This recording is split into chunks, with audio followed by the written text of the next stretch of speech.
देवे दिला देह भजना गोमटा त्वया झाला पाटा बाधिकीचा। महिला मंडळ देवाने सुंदर असा देह दिला, नामस्मरण करण्यासाठी, भक्ती करण्यासाठी, भजन करण्यासाठी दिला। दादा देवानं कशासाठी देह दिला? हा, देह कशासाठी दिला? कशासाठी दिला? तुम्ही नाही बोलत, नाही बोलत तुम्ही पण। तरुण मंडळ देवानं देह कशासाठी दिला? वा क्या बात है। देवानं देह भजन करण्यासाठी दिला। महिला मंडळ देवानं देह कशासाठी दिला? असं बोलत जा ना जरा। देवानं देह भजन करण्यासाठी दिला, पण आपण भजन करत नाही। आपल्या याच्या उलट काम आहे, भजन नाही करत आपण, भोजन करतो। भोजन देवानं देह भजनासाठी दिलाय, नामस्मरण करण्यासाठी दिलाय, भक्ती करण्यासाठी दिलाय। जीवनामध्ये जर वाटत असेल माझ्या या देहाचं सार्थक झालं पाहिजे, 3.5 हाताचा देवानं देह दिलाय, सुंदर लाईफ आपल्याला दिली, सुंदर जीवन आपल्याला दिलंय, फार सुंदर आयुष्य देवानं आपल्याला दिले। दादा मी सांगत असते आपलं आयुष्य किती सुंदर आहे। Life is great movie but no retake but no reason forward system. आयुष्य हा चित्रपट असा आहे की तो आहे त्या पद्धतीनं आपल्याला जगता आला पाहिजे। आयुष्य फार सुंदर आहे दादा, त्या जगाच्या मालकानं आयुष्य दिलंय, पण याच संधीचं सोनं करणं आपल्या हातामध्ये आहे। मग भगवंताचं नामस्मरण आपल्याला करायचंय। मी तुम्हाला वारंवार सांगेल, भगवंताचं नामस्मरण, भगवंताची भक्ती आपल्याला जीवनामध्ये करायची। कारण जर त्या गोष्टीनं आपल्या जीवनाचा उद्धार होत असेल तर निश्चित आपण ती गोष्ट जीवनामध्ये केली पाहिजे। तुम्हाला सांगू, महिला मंडळ मगाशी सांगून गेले मी, भगवंताचं नाम जगामध्ये सगळ्यात श्रेष्ठ आहे आणि भगवंताचं नामस्मरण करण्यासाठी देवानं सुंदर आपल्याला नरदेह दिलाय, 3.5 हाताचं जीवन दिलं, 3.5 हाताची लाईफ आपल्याला दिली। पण सांगू का, देवानं सुंदर आयुष्य दिलंय, पण आपल्याला वेळ देवानं फार कमी दिलाय। आपल्याकडे वेळ सुद्धा कमी राहिला। किती राहिला अजून दादा? किती राहिला वेळ? हा, कीर्तनाचा नाही, आयुष्याचा। गडे आहे का माझ्याकडे? बरोबर समजवते, पण आयुष्याचा वेळ कोणाला सांगता येत नाही आणि कुणी सांगूही शकत नाही। महिला मंडळ तुम्हाला सांगते, मी इथं कीर्तन करते, पण घरी जाईपर्यंत राहिली याची काही गॅरंटी आहे का? नाही, मारतात लगेच मला। पण वस्तुस्थिती सांगू शकत नाही, कोण कधी जाईल। तुम्ही कीर्तनात बसलात, कीर्तन ऐकण्यासाठी बसलात, पण तुम्हाला उठता येईल का नाही याची सुद्धा गॅरंटी आपण देऊ शकत नाही। जनभंगोरा नाही बरवता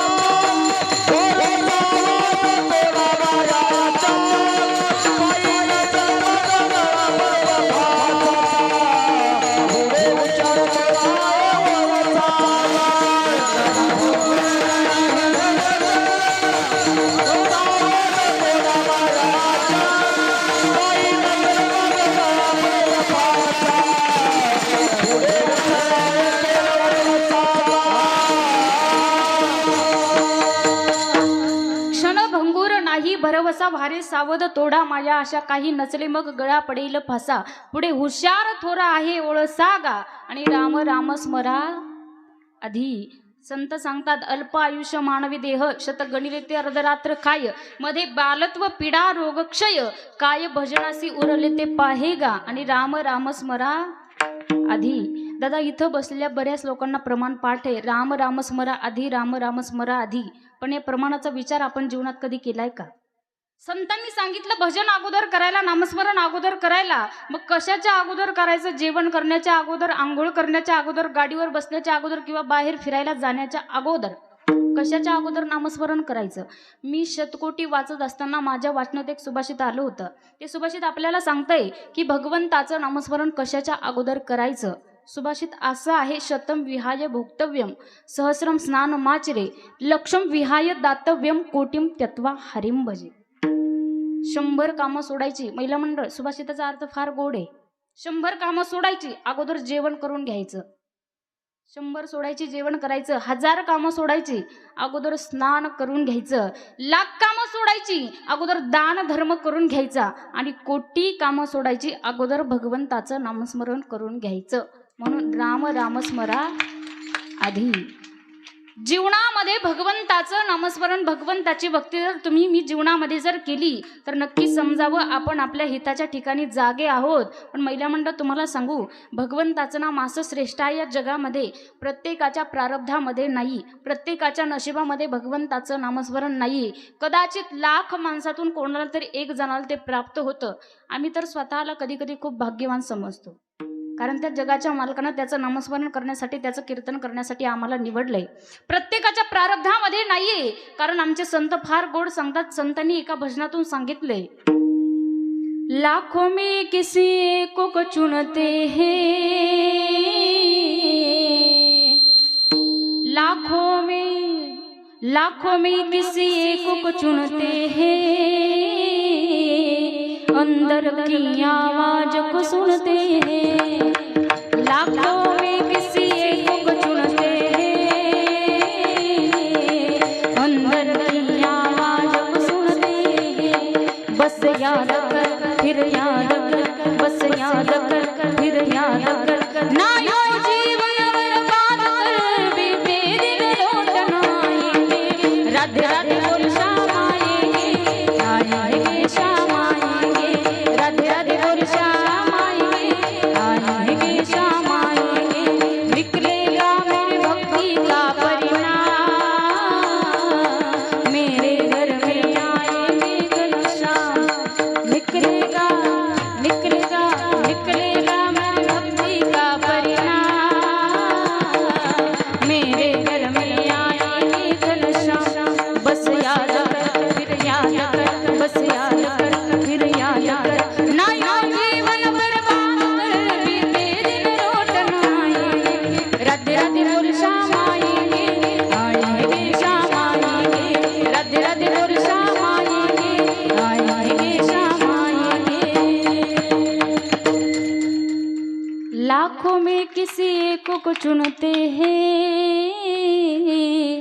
अंदर की आवाज को सुनते हैं, बस याद कर फिर याद कर, बस याद कर फिर याद कर, ना यूं जीवन बर्बाद कर, बीते दिन लौट ना आएंगे, राधे राधे बोल श्याम आएंगे, आएंगे श्याम आएंगे.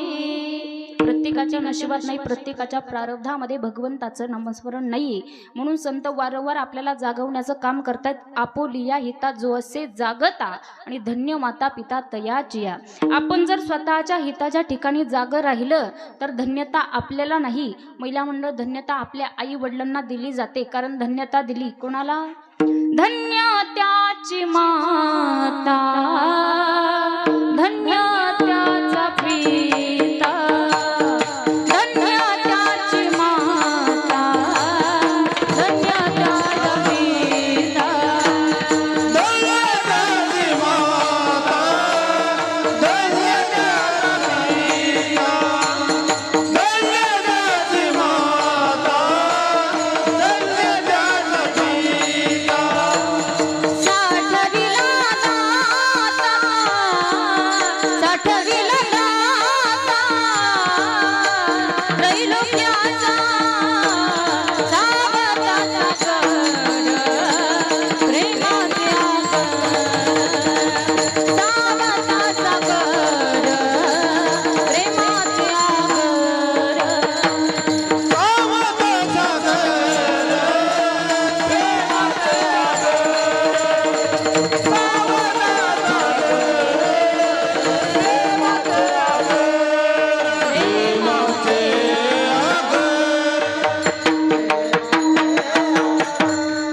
धन्य त्याची माता, धन्य त्याचा पिता, साठविला दाता त्रैलोक्याचा. सावता बाबांच्या आई वडिलांना धन्यता दिली, पण सावता महाराजांनी काय केलं? स्वतःचं हित जागलं. कांदा मुळा भाजी अवघी विठाबाई माझी, लसूण मिरची कोथिंबिरी अवघा झाला माझा हरी. चराचरामध्ये भगवंताला पाहिलं आणि त्या भगवंताचं नामस्मरण सावता महाराजांनी केलं. चराचरात भगवंत आहे. तुम्ही म्हणाल ताई प्रत्येक गोष्टीत देव आहे का? तुमच्यात देव आहे, माझ्यात देव आहे, प्रत्येक गोष्टीत देव आहे. कारण संत सांगतायत सर्व घटी रामा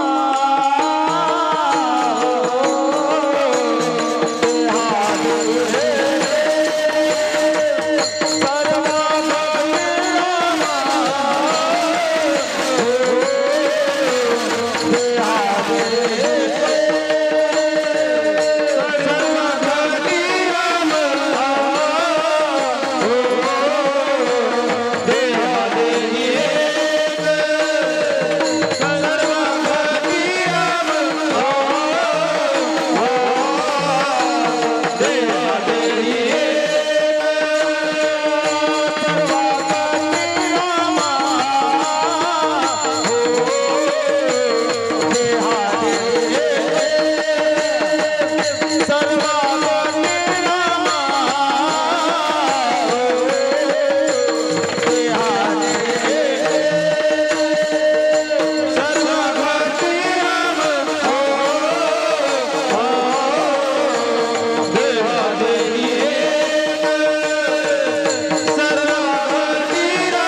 सर्वा घटी राम देहा देही एक सूर्य प्रकाशक सहस रश्मी. चराचरामध्ये भगवंत आहे, कारण संतांनी आपल्याला कितीतरी प्रमाण आहेत संतांची देण्यासारखी. संत सांगतायत देव नटला नाना परी, देव नटला नाना परी, भरोनी उरला चराचरी, भरोनी उरला चराचरी, देव नटला नटला नाना परी, देव नटला नाना परी, देव नटला नाना परी, भरून उरला चराचरी. मग त्याच भगवंताचं चिंतन, त्याच भगवंताचं नामस्मरण आपल्याला करायला सांगितलं. जीवनात जर आपण या गोष्टी केल्या तर समजावं आपण आपल्या हिताच्या ठिकाणी जागे आहोत. मग धन्यता आपल्याला नाही, आपल्या आई वडिलांना दिली जाते. जगद्गुरु तुकोबाराय म्हणतात की बाबा, असं जर भगवंताचं भजन करणारी, भगवंताचं नामस्मरण करणारी सात्विक विचाराची मुलं जर घरामध्ये जन्माला आली तर समजावं जगाच्या मालकाला त्यांचा आनंद होतो.